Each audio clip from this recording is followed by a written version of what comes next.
Paragraph 5. Since the influenza virus can mutate, this allows it to confuse and trick the immune system. Normally, when your body is exposed to the new virus or bacteria, your immune system will memorize the outside coverings of these microorganisms. Each coating contains a very unique set of proteins called antigens that allow the immune system to recognize the same virus in the future. For example, when children get sick with the chickenpox for the first time, they usually never get it again because their immune systems will be able to memorize the chickenpox virus antigens. If exposed to this virus again in the future, the immune system recognizes the virus immediately and can destroy it before it has a chance to multiply.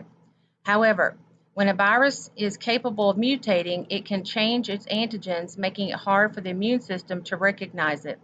The chickenpox virus mutates very slowly, so the immune system can recognize this virus year after year.